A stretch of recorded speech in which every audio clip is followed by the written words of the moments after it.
Welcome to Thinking Deeper by 6-7.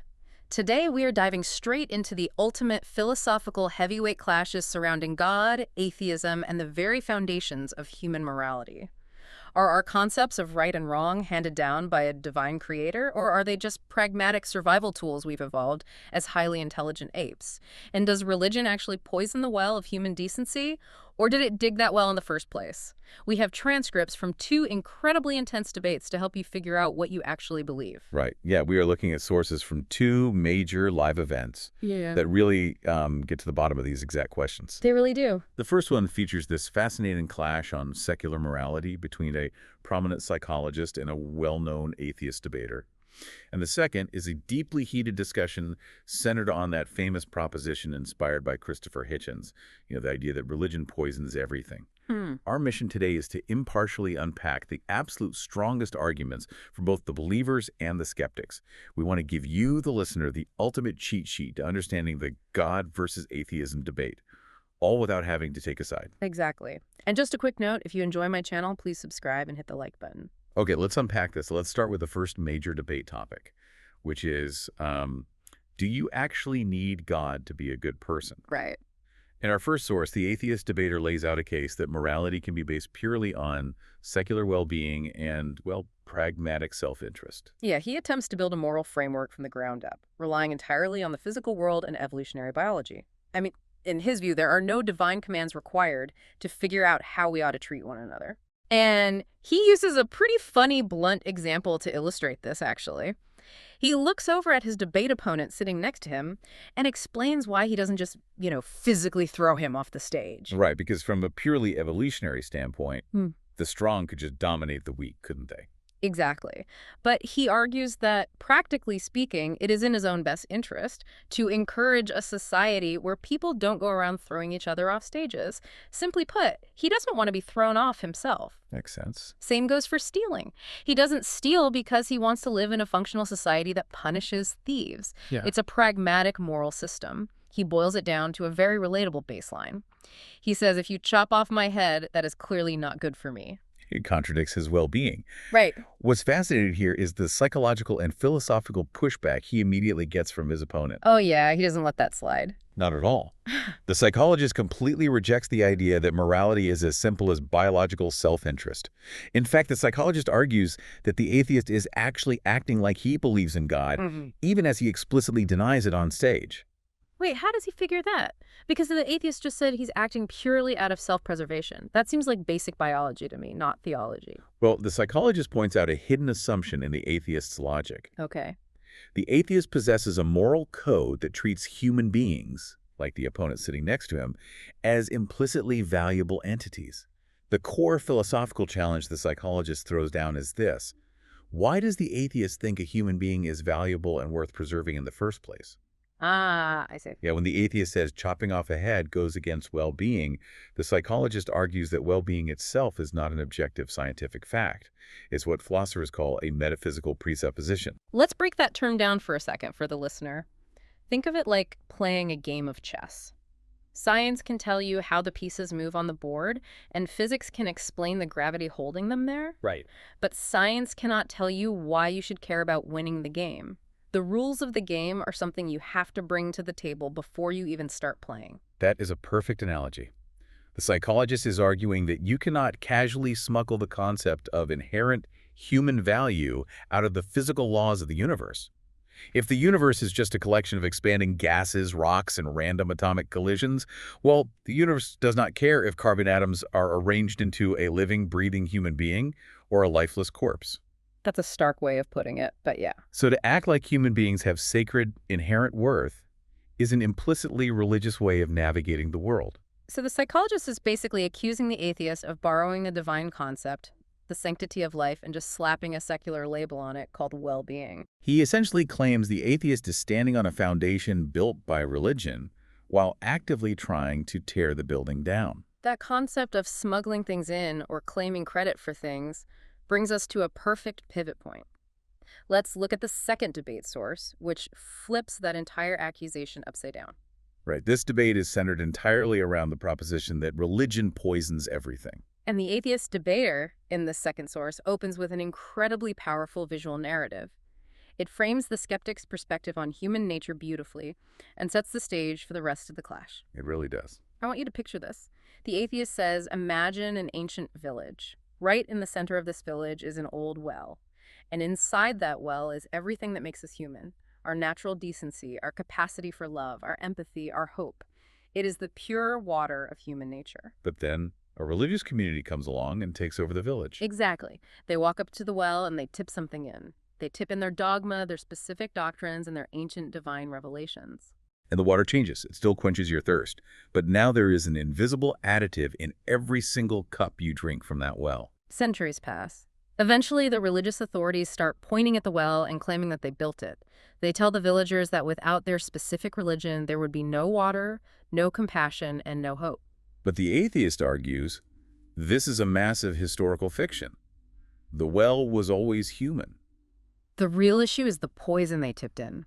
And he doesn't just speak in metaphors. He gives very specific, modern details on how this poison manifests in society today. He brings the argument out of the abstract and into the living room. He talks about a gay teenager coming out to his community and getting kicked out of his home, with the parents explicitly citing the book of Leviticus to justify their cruelty. Yeah, that's a tough one. Then he talks about a brilliant, charismatic young woman who wants to lead, being told she must remain silent in church and not speak over men, with the leadership citing the books of Timothy and Ephesians. And the third example. He talks about a newborn baby being held up, and instead of just being seen as a precious, innocent life, the dogma dictates that the baby is inherently wicked and deserves eternal torment because of original sin. He stresses that these aren't extreme misinterpretations of the religion. He argues this is the poison of dogma working exactly as intended. To make this critique actionable, he sets up what he calls a trinity of hurdles. Right. This is a test that any religious action must clear to prove it isn't ultimately poisonous or self-serving. He issues a direct challenge to the Christian debater to name just one religious action that passes this three-part test. Let's outline those hurdles, because it is an incredibly high bar for any believer to clear. Hurdle number one, the action must be genuinely good, something universally recognized as positive, like charity work, feeding the homeless, or building a supportive community. He concedes that religion clears this first hurdle all the time. But hurdle number two is where it gets difficult, right? Yeah. Yes. The action must require religion, meaning there can be absolutely no secular equivalent. You couldn't possibly achieve this good thing without the divine belief. Which is incredibly tough to prove, considering secular charities, Doctors Without Borders, and non-religious community centers exist everywhere. Exactly. Then comes hurdle number three. The action must come clean, meaning there can be absolutely no strings attached. The charity cannot come with the implicit goal of converting vulnerable people to the faith. Right. The community support cannot require strict conformity to a set of rules. And the promise of hope cannot be paired with the threat of eternal hellfire. The atheist wagers that the Christian won't be able to provide a single historical example that clears all three. So we have this massive, sweeping indictment against religion. The claim is that it hijacks natural human decency and poisons it with toxic dogma. But the Christian debater in this source does not back down at all. Not one bit. Instead, he offers a massive historical counter-narrative arguing that religion, specifically Christianity, is what actually civilized humanity in the first place. It is important to note here that the Christian debater doesn't attempt to deny the horrors of religious history. No, he tackles them head-on. He openly acknowledges atrocities like the Inquisition, the Crusades, and modern abuses of power within the Church. However, he categorizes those events as a profound stain on the conscience of the Church. He argues they represent a severe violation of the religion's own sacred ideals rather than the fulfillment of them. Having conceded the failures, he then looks back at the ancient pre-Christian world to completely dismantle the atheist's village well analogy. Right. He pushes back hard against the idea that early humanity was naturally brimming with love and compassion. He points to human prehistory and the ancient empires, arguing they were defined by nature red in tooth and claw. The Christian debater paints a picture of a brutal, hierarchical, ancient world where might made right. Empathy for the weak was not a natural societal default. Into that ruthless environment, he argues, early Christianity introduced a radical compassion revolution. And the specific historical examples he uses are striking. They really are. He points out that early Christians stood fiercely against the widespread practice of infanticide. Right. In the Roman Empire, it was common practice to simply expose unwanted infants. Just leaving them in the woods or at the city dumps to die of exposure. Christians were the ones going out, rescuing those exposed infants, and essentially pioneering modern orphan care. He notes they also abolished the gladiatorial games, a beloved societal institution where human beings slaughtered each other purely for entertainment. And they legislated against pederasty, adult-child sexual contact, which was widely accepted and practiced in the Greco-Roman world. The Christian debater grounds all of these historical shifts in one specific foundational theological doctrine: Imago Dei, or the image of God. Which is the radical idea that every single human being, regardless of their societal status, class, or gender, bears the divine image of the Creator. He argues that this singular religious concept is the actual bedrock for our modern concepts of universal human equality. He even suggests it is the foundation for the modern scientific method, as early scientists assumed a rational creator made a rational, orderly universe that could be studied and understood. The Christian debater then takes the concept of poison and flips it entirely onto the secular worldview. He warns against religious zealotry, quoting Blaise Pascal, who said, "Men never do evil so cheerfully as when they do it from religious conviction." But he issues a far more severe warning against secular movements that attempt to completely eradicate the sacred. He points directly to the secular terrors of history to prove his point. Right. He brings up the French Revolution, where revolutionaries trying to replace religion with pure secular reason. It resulted in the Reign of Terror, with thousands of people sent to the guillotine in the name of liberty. He points to the tens of millions killed under Stalin's state-enforced atheism and Mao's Great Leap Forward. The Christian's argument is chilling. When you remove the sacred ideal, when human beings are no longer viewed as bearing the image of God, but are just highly evolved apes, the secular crusades have proven capable of shedding far more blood than religion ever did. The contrast between the two debaters is stark. The atheist asserts that human nature is inherently decent and religion poisons it.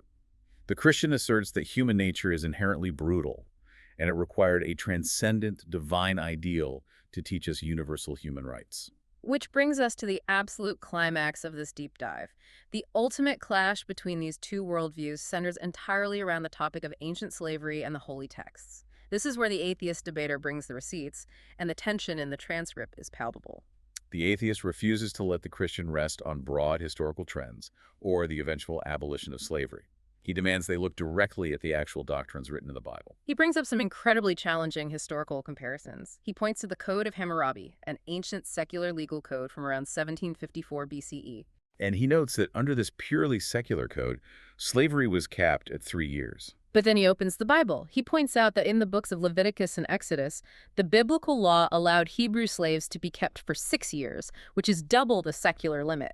Much worse, it explicitly allowed foreigners to be purchased, kept permanently, and passed down to children as inherited property. He doesn't stop at the Old Testament either. No, he quotes the New Testament, specifically the book of Ephesians, which instructs slaves to obey their earthly masters with respect and fear. The atheist is throwing down a massive philosophical gauntlet. He is essentially asking, if religion is the ultimate source of our morality, why did its holy texts make the secular slavery laws of the surrounding culture worse? And why does an all-knowing God explicitly codify owning human beings as property? It is a staggering challenge. How does the Christian debater attempt to defend texts that seem so completely opposed to modern morality? If we connect this to the bigger picture, the Christian relies on what theologians often call the yeast in the dough argument. He acknowledges the immense difficulty of those ancient texts, but argues that Jesus' movement was never intended to be an immediate top-down political revolution that overthrew the Roman Empire overnight. So instead, it was meant to work like yeast, slowly working its way through a massive lump of dough. Right. Rather than an armed rebellion, it was a slow, subversive overturning of ancient societal structures from the inside out. That is the defense. He argues that by teaching that the master and the slave were absolutely equal spiritual brothers and sisters within the church, Christianity planted a revolutionary seed. It constrained rampant societal abuses over generations. And he argues that this slow generational burn is what eventually culminated in the abolitionist movement in the West, a movement that was undeniably driven by devout Christians appealing directly to the image of God. The atheist isn't buying that extended timeline, though. No, he points out a major historical flaw in that defense. Christians gained total dominion over the Roman Empire by the 4th century. They had the absolute political power to ban crucifixion, and they did. They had the power to ban gladiatorial combat, and they did. But they did not ban slavery? Exactly. In fact, major foundational church figures like Augustine defended the societal hierarchy using those exact biblical texts. The atheist argues that it wasn't until the Enlightenment, when the church began losing its absolute cultural monopoly, that society finally realized slavery was inherently wrong. This clash over the texts steers the debate right into one of the oldest problems in philosophy. It naturally brings up the ancient Euthyphro dilemma. We definitely need to break that down for the listener because it is crucial to understanding the atheist's trap. Go ahead. The Euthyphro dilemma essentially poses a question. Is something good just because God commands it? Or does God command it because it is inherently good? Let's look at the implications of both answers. If it is the first option, good is simply whatever God says it is, then morality is totally arbitrary. Yeah. If God commands an army to conquer a village and kill children, as happens in certain Old Testament narratives, then that atrocity becomes good by definition. But if a believer chooses the second option, God commands something because it is inherently good, then goodness is a standard that exists entirely outside of God.